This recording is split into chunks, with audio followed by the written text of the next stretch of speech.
happened to Senator Bato this afternoon does not only concern him. Most importantly, this concerns the very institution where he belongs. It is not only a disrespect to an incumbent and sitting senator of the Republic, but this is an act ridiculing this institution. Hindi po simpleng bagay yun, Mr. President. Kahit na po sinasabi natin na wala namang complaint or charges against him, wala namang bakit sila mag-aaresto. That's another point, Mr. Speaker. Yun lamang po napigilan siya, na pumasok siya para gampanan ang tungkulin niya. They already violated at least Article 145 of the Revised Penal Code. Marami po ang implication nito, Mr. President. Kamakailan lang, kagaya po ng alam ninyo, naipasa po natin ang Senate Resolution number 44, which was adopted on March 17, 2026. Dito po sa resolution na ito, Mr. President, dahil ito'y kamakailan lang, alam po natin na ang sense po ng Senate ay na-express sa pamagitan ng mga sumusunod. Una, due process and rule of law must be upheld in any surrender or extradition. Kasi po, nangangamba tayo na isusunod na naman si Senator Bato sa ginawa nila sa dating Pangulo. Filipinos not formally charged or convicted have the right to due process and will be guaranteed reasonable time and opportunity to seek redress from the courts and avail of any legal remedies available to them before any transfer to foreign or international authorities. Ito pa po yung isa.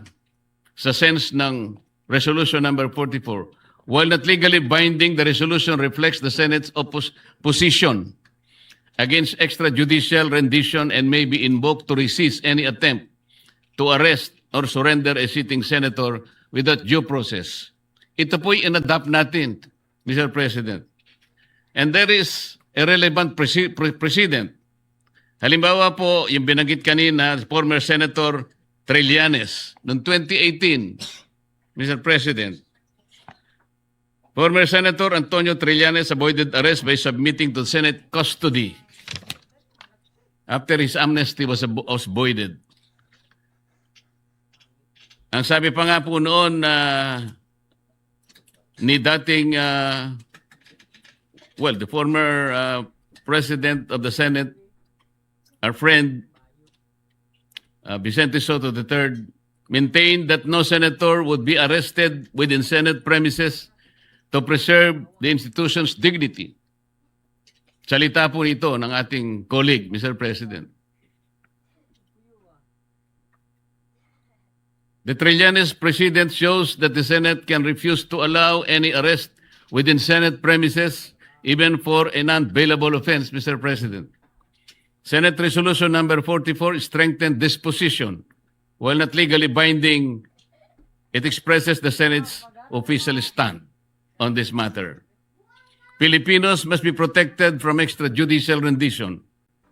They must be given reasonable time to seek legal remedies before any surrender or extradition.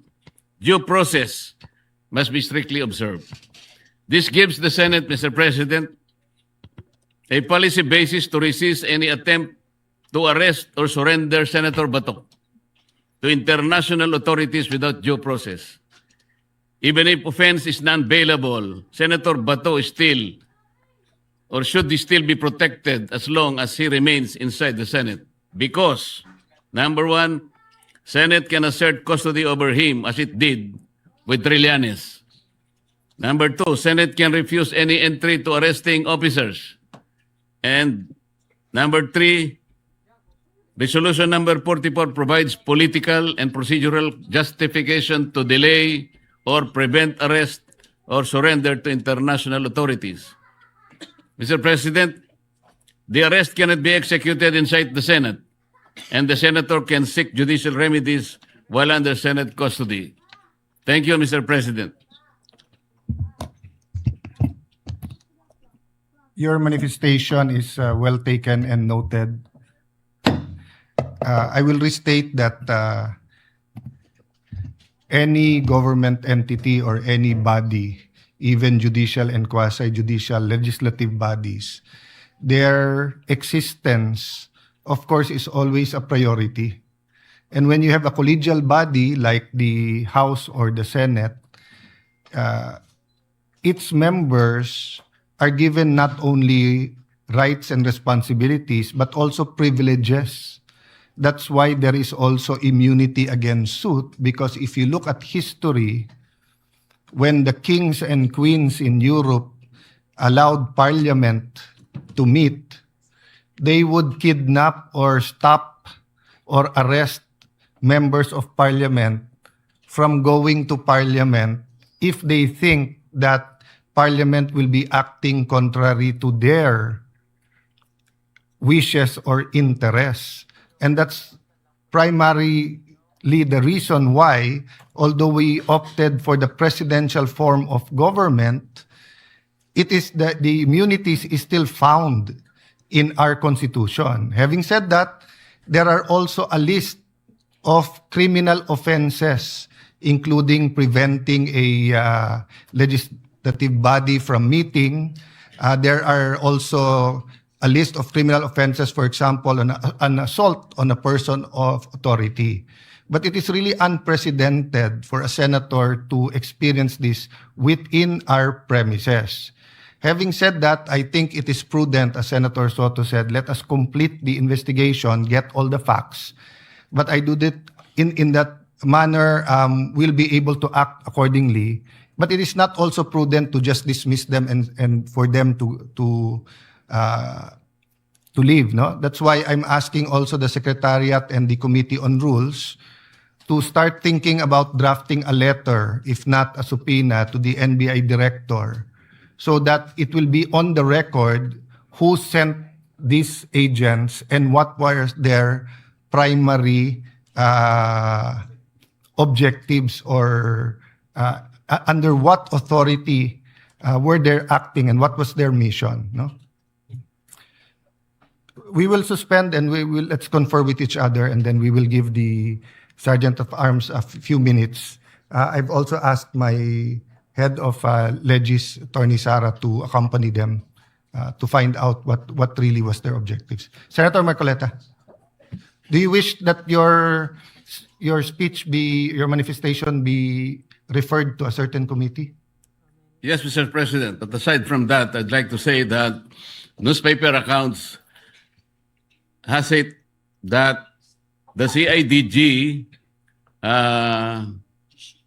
issued a subpoena to Senator Bato on issues of extrajudicial killing. Mr. President, if that is a fact, then an impending case, a domestic case, is yet to be lodged against the senator. And therefore, with much reason, that the ICC cannot do anything, because the case is already actively being pursued domestically, meaning to say it is within the ambit of our local jurisdiction. And considering that the ICC's core framework rests on the principle of complementarity, it is with much reason that the ICC has nothing or does anything to do with this, because our domestic law has acquired jurisdiction already. Thank you, Mr. President. That's correct, Senator Marcoleta. In fact, many members put on record when we passed that resolution that while the Philippine Constitutional is operational, the warrant of arrest has to be issued by a Philippine judge. It has to be from the judicial authority.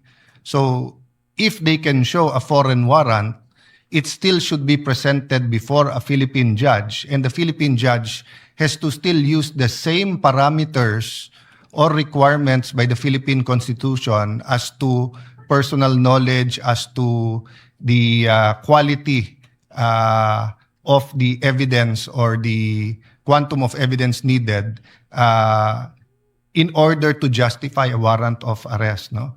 So we have two choices whether to refer to the Committee on Rules since it affects the privileges and the rights of every senator, or we can refer it to the Committee on Public Order. However, there is still no chairman yet unless the acting majority leader wants to nominate Senator Bato as the chairman of the Committee on Public Order. The chair will wait for a...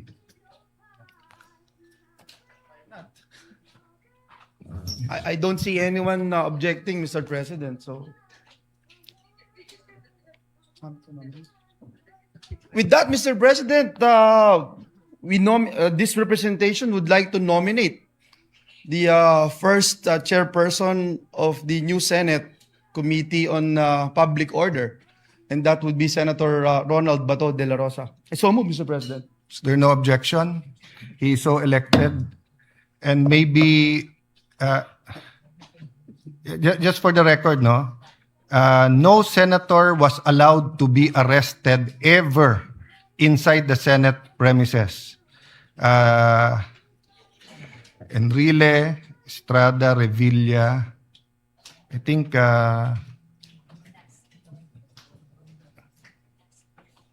Trillanes, apat na yon. So kung si Leila, de lima na yon. Never been allowed arrested. And there's always been coordination with the Office of the Senate President. So Senator Marcoleta brought up two issues, the NBI and the CIDG. So we're referring it to both the Committee on Rules